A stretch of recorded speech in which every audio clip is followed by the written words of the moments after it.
आप देख रहे हैं भारत का लोकतंत्र। प्रधान संपादक भारत का लोकतंत्र BKL इंडिया न्यूज पोर्टल में गुरुजी का स्वागत करता हूं।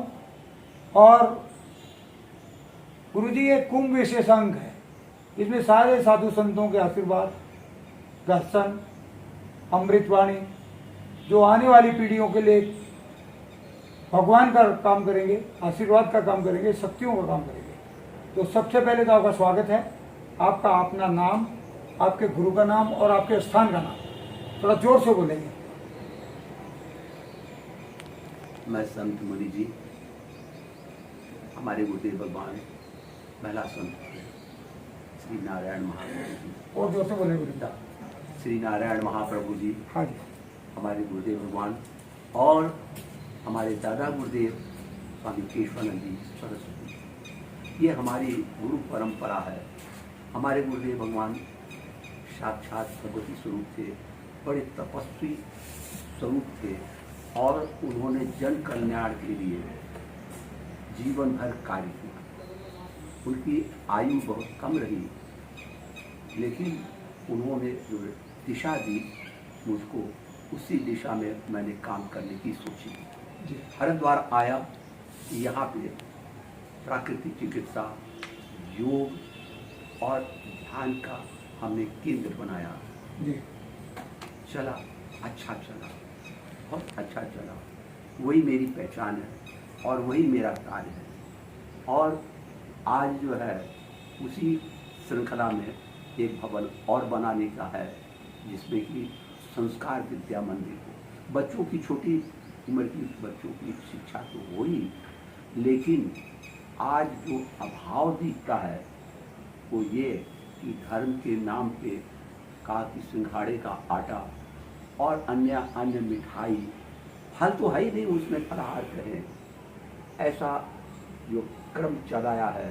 तो धर्म का ज्ञान और जीवन में स्वास्थ्य, सबसे पहले स्वास्थ्य होगा, शक्ति होगी, तभी भक्ति होगी। भक्ति के लिए शक्ति जरूरी है। भक्ति का मतलब शक्ति, शक्ति का मतलब भक्ति, देशभक्ति, परिवार की भक्ति, कोई भी भक्ति है आपके जीवन में बिना शक्ति के संभव नहीं है। इसलिए आपकी शक्ति में बहुत सी शक्तियां हैं।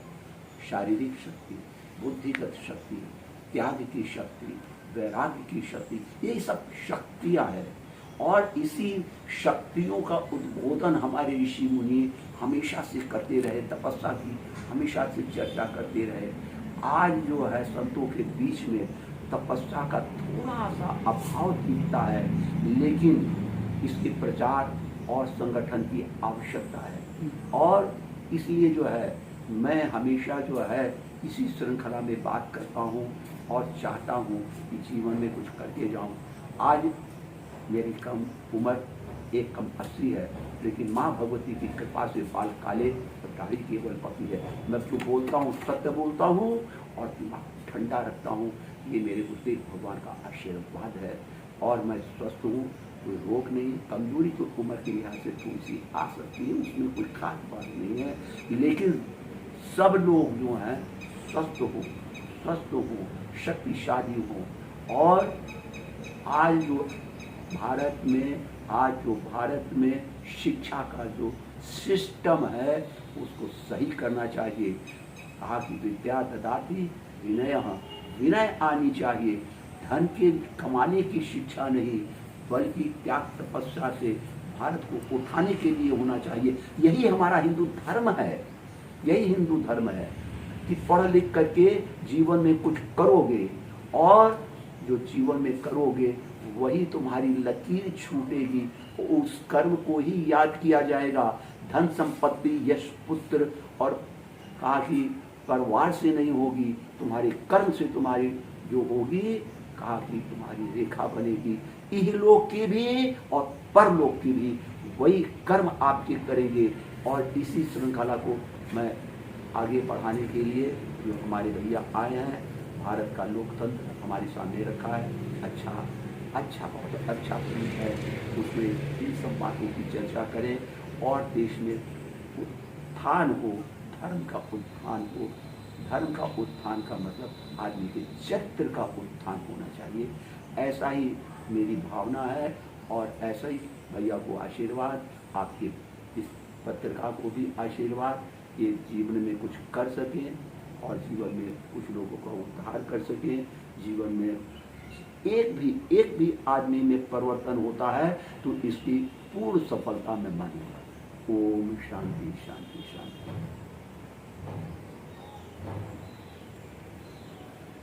गुरुजी, अभी आपने बताया कि आपके यहाँ योग, ठीक, और काफ़ी अच्छा प्रोग्राम आपका है। काफ़ी टाइम से आपका हम लोग रोज देखते हैं, मेन रोड से जाते हैं। काफ़ी अच्छा प्रयास है आपका, और उस प्रयास के हिसाब से आपको इस एरिया में जानते बहुत कम लोग हैं, क्योंकि इतना अच्छा आपका प्रयास योग के लिए, स्वास्थ्य के लिए, देश के लिए, आने वाली पीढ़ियों के लिए जो आपने ज्ञान दिया अभी, तो उस हिसाब से आपके कितनी जगह ब्रांचें हैं, कितने आश्रम हैं, और ये ज्ञान आपको कहाँ से मिला, ये प्रेरणा आपको कहाँ से मिली?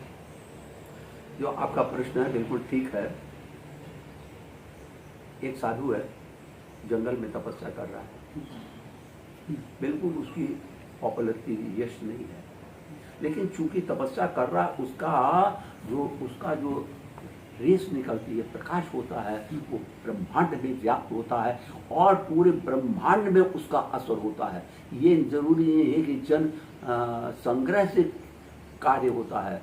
मैं यहाँ पे जो कुछ भी कर रहा हूँ इसी भाव से कर रहा हूँ। प्रचार का और धन और वैभव का हम नहीं विचार कर पाते हैं, और शायद धन के अभाव में तमाम चीज़ें नहीं होती, तो कोई दिक्कत नहीं है।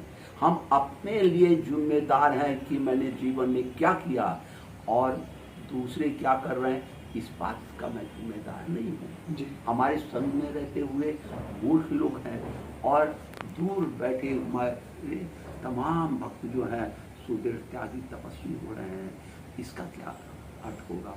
ये जगह जो है तपोभूम है, आज नहीं तो कल इसमें जो है कमल के फूल खिलेंगे, आप ये विश्वास मानिएगा। गुरु जी, आपका मेन रोड पे हरिद्वार में मेन जगह पे आश्रम है और आपकी सोच भी बहुत अच्छी है। तो इस सोच के साथ साथ कितने आपने बच्चों को ये ज्ञान दिया और ये ज्ञान कहाँ कहाँ तक पहुँचा? कितने लोग इस ज्ञान से अधिकारी बने, सेना में गए, आपके इसमें न्यायपालिका में गए, तो कितने लोगों को इससे काफी आपको भला हुआ होगा, उसके बारे में कुछ जानकारी दी। देखिए, ये आपने प्रश्न जो है पत्रकारिता के हिसाब से कर रहे हैं। मैं देने वाला हूँ जी, लेकिन गिनने वाला नहीं हूँ। मैं किसी के ऊपर एहसान तो नहीं कर रहा हूँ जी, एहसान मैं किसी के ऊपर नहीं कर रहा हूँ। मैं अपने लिए अपने स्वांत सुखाए काम कर रहा हूँ। कितने लोग हैं यहाँ पे जो हमसे प्रभावित हुए, इसकी गिनती मेरे पास में नहीं है जी। इसकी गिनती परमात्मा ही करता है, ऐसा मेरा दृढ़ विश्वास है। गुरु जी, बात जो मैंने आपसे पूछा था, बात वो नहीं थी।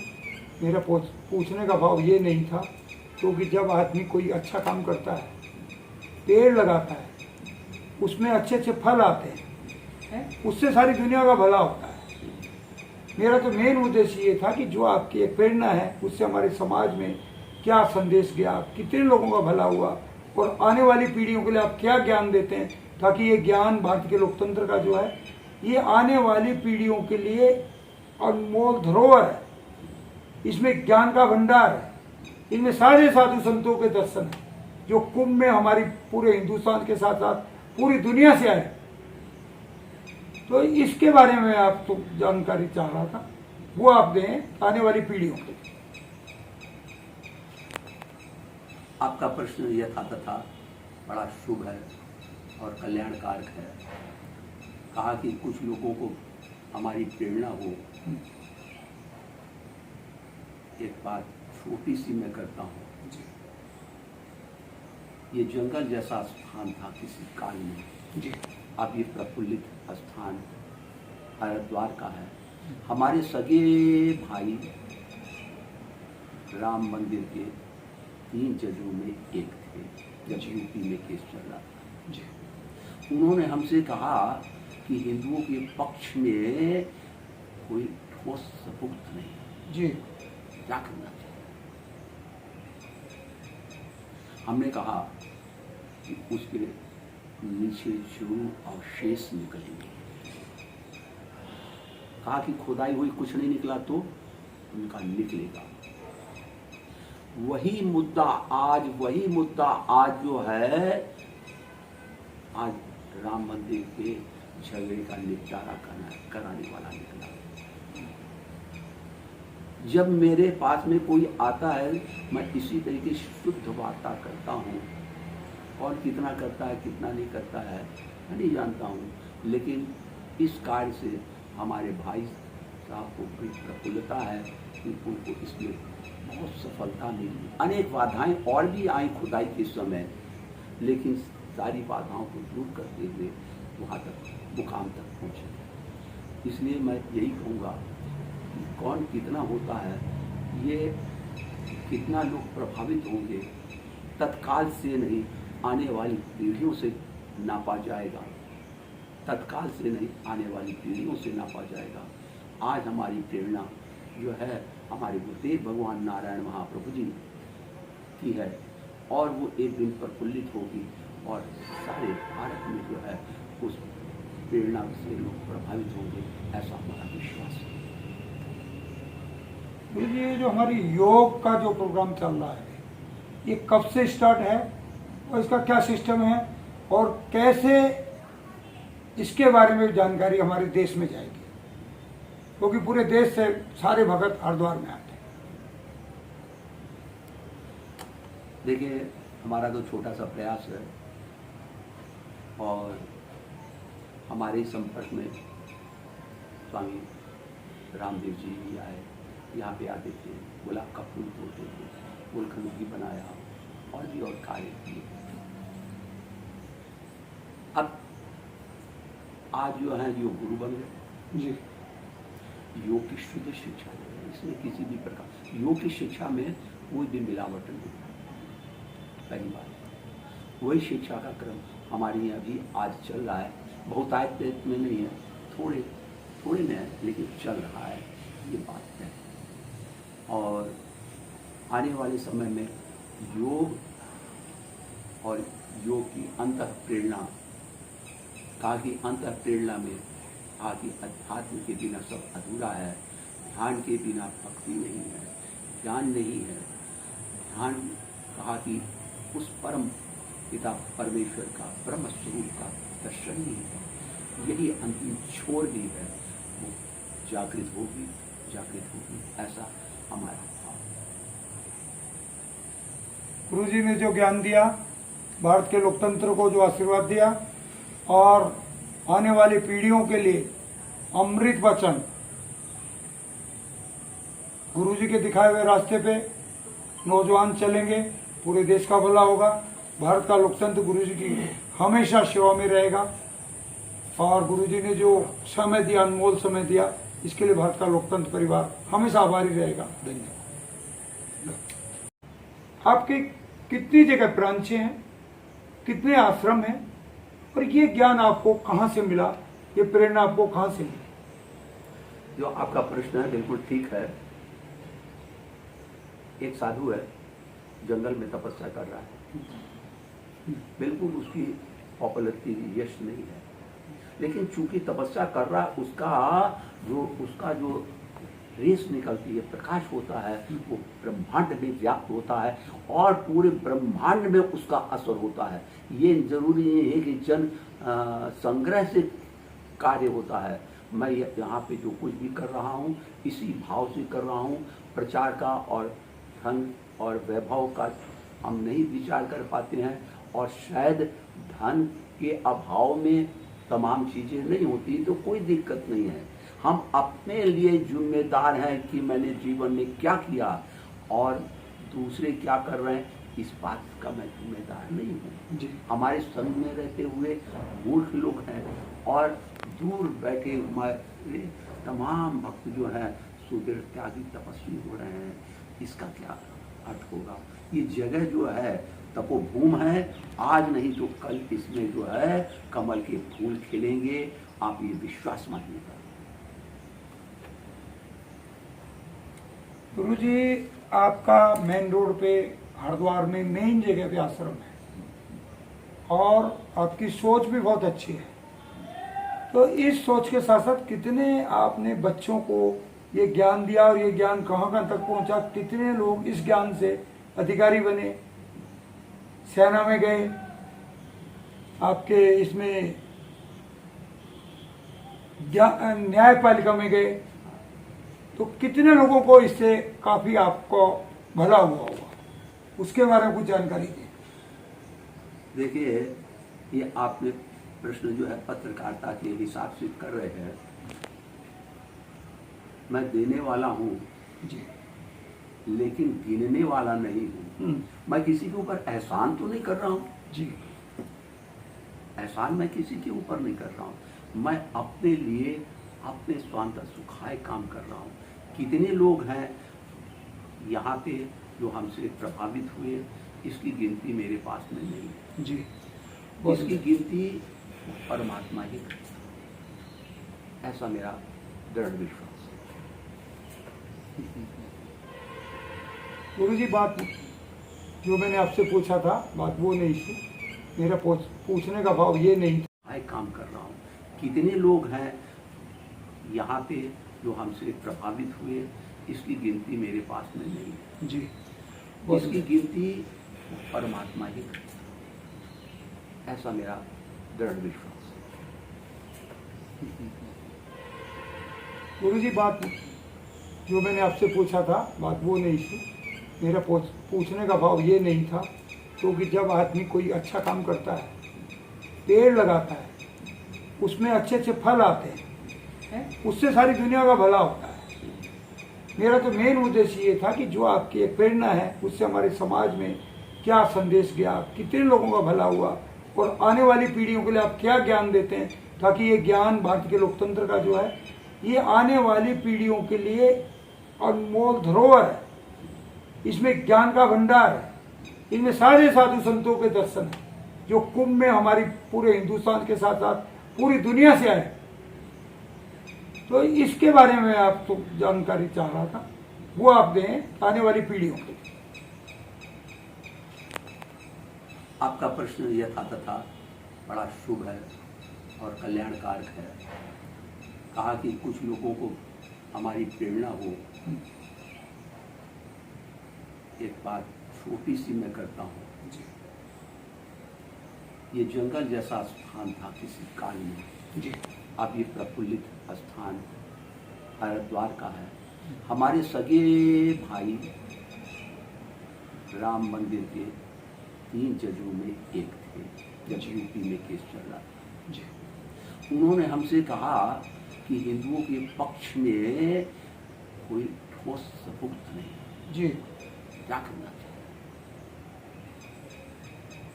हमने कहा कि उसके नीचे जो अवशेष निकलेंगे। कहा कि खुदाई हुई कुछ नहीं निकला तो उनका निकलेगा। वही मुद्दा आज जो है, आज राम मंदिर के झगड़े का निपटारा कराने वाला निकला। जब मेरे पास में कोई आता है, मैं इसी तरीके से शुद्ध वार्ता करता हूँ। और कितना करता है कितना नहीं करता है मैं नहीं जानता हूँ, लेकिन इस कार्य से हमारे भाई साहब को बड़ी प्रफुल्लता है कि उनको इसमें बहुत सफलता मिली। अनेक बाधाएं और भी आई खुदाई के समय, लेकिन सारी बाधाओं को दूर करते हुए वहाँ तक मुकाम तक पहुँचे। इसलिए मैं यही से चर्चा करते रहे। आज जो है संतों के बीच में तपस्या का थोड़ा सा अभाव दिखता है, लेकिन इसके प्रचार और संगठन की आवश्यकता है। और इसलिए जो है मैं हमेशा जो है इसी श्रृंखला में बात करता हूँ और चाहता हूँ कि जीवन में कुछ करके जाऊँ। आज मेरी कम उम्र एक कम 80 है, लेकिन माँ भगवती की कृपा से बाल काले और दाढ़ी केवल पकी है। मैं जो बोलता हूँ सत्य बोलता हूँ और दिमाग ठंडा रखता हूँ। ये मेरे गुरुदेव भगवान का आशीर्वाद है और मैं स्वस्थ हूँ, कोई रोग नहीं। कमजोरी तो उम्र के लिहाज से थोड़ी सी आ सकती है, उसमें कोई खास बात नहीं है, लेकिन सब लोग जो हैं स्वस्थ हो, शक्तिशाली हो। और आज जो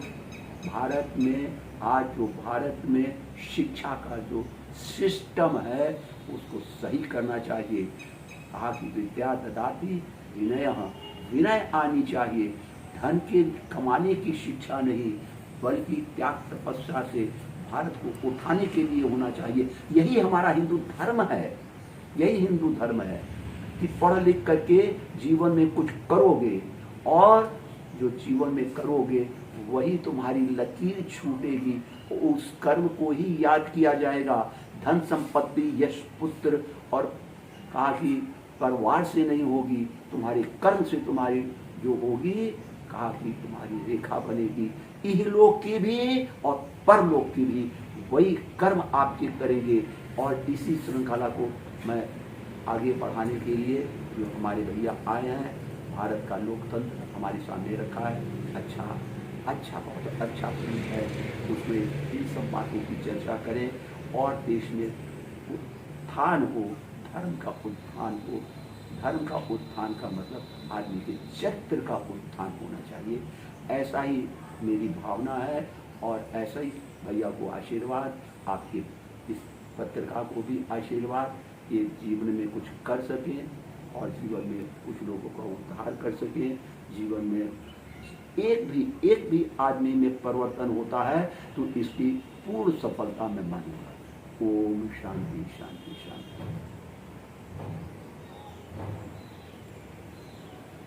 गुरु जी, अभी आपने बताया कि आपके यहाँ योग, ठीक, और काफ़ी अच्छा प्रोग्राम आपका है। काफ़ी टाइम से आपका हम लोग रोज़ देखते हैं, मेन रोड से जाते हैं। काफ़ी अच्छा प्रयास है आपका और उस प्रयास के हिसाब से आपको